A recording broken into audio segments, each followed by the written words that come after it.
Почитувани, земјоделците се излажени, а пченицата им лежи во амбарите.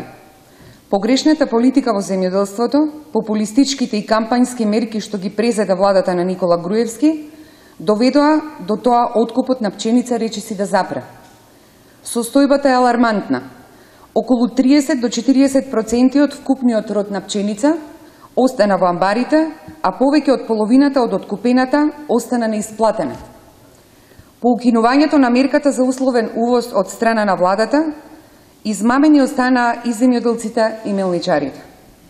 Владата им ветуваше дека мерката ќе важи до 31 декември оваа година, дека цената за откуп на пченицата ќе се движи меѓу 14 и 15 денари и дека владата ќе откупи околу 8.000 тони пченица за стокови резерви.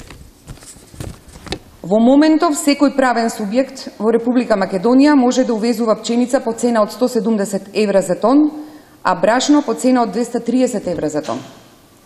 Со овие ниски цени нашите мелници не можат да бидат конкурентни.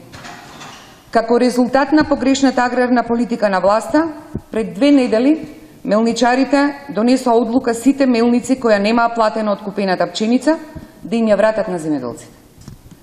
Затоа сега повторно се зголемија количините на непродадена пченица која стои по амбарите, а низината цена изнесува 8 денари по килограм.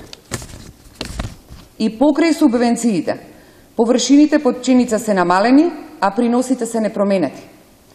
Погрешните политики на власта во земјоделството не поттикнаа развој и конкурентност, туку загриженост и несигурност кај земјоделците.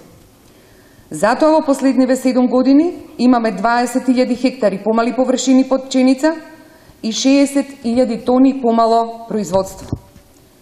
Господо од власта, престанете да ги лажете земјоделците. Ги направивте аргати на сопствената земја. Дали сте помислиле дека доаѓа време за сеидба на пченицата? Со кој пари земјоделците ќе ги платат трошоците за орање, сеидба и ѓубрење? Срамота е покрај толку високи субвенции да имаме сиромашни земјоделци. Ве повикуваме итно да го решите овој проблем на земјоделците со доплаќање на разликата до 15 денари по килограм или да им ја откупите целата реколта на пченица за стокови резерви. Благодарам.